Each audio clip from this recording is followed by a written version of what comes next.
قرآن کا راستہ زندگی کا سفر میں ٹاپک ہے خطرات اور رکاوٹیں۔ آپ کو اللہ تعالیٰ کی رحمت و برکت اور بخشش و عنایت پر ضرور خوب خوشی منانا چاہیے۔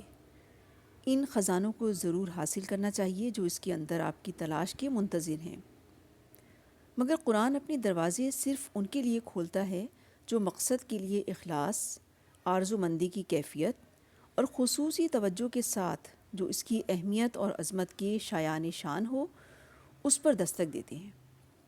صرف انہی کو اس کے درمیان چلتے ہوئے اس کے خزانے جمع کرنے کی اجازت دی جاتی ہے جو اس کی ہدایت کے آگے اپنے آپ کو مکمل طور پر ڈالنے کے لیے اور اسے جذب کرنے کے لیے اپنی بہترین کوشش کرنے کے لیے تیار ہیں۔ اللہ تعالی ہمیں ایسے ہی لوگوں میں شامل فرمائے، آمین ثم آمین۔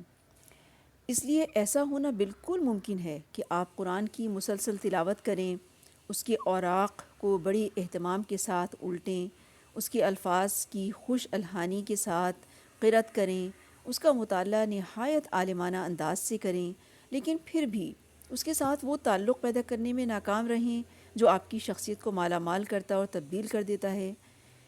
اللہ تعالیٰ ایسی علم سے بچائے، نفع بخش علم عطا فرمائے ہم سب کو، آمین۔ کیونکہ وہ سب لوگ جو قرآن پڑھتے ہیں اس سے لازماً وہ نفع حاصل نہیں کرتے جو انہیں حاصل کرنا چاہیے۔ کچھ تو برکت سے محروم رہتے ہیں، کچھ لعنت تک کے مستحق قرار پاتے ہیں۔ اللہم اجرنا من النار، اللہم اعذنا منہ، اللہم انی اسألک علما نافعا ورزقا طیبا وعملا متقبلا۔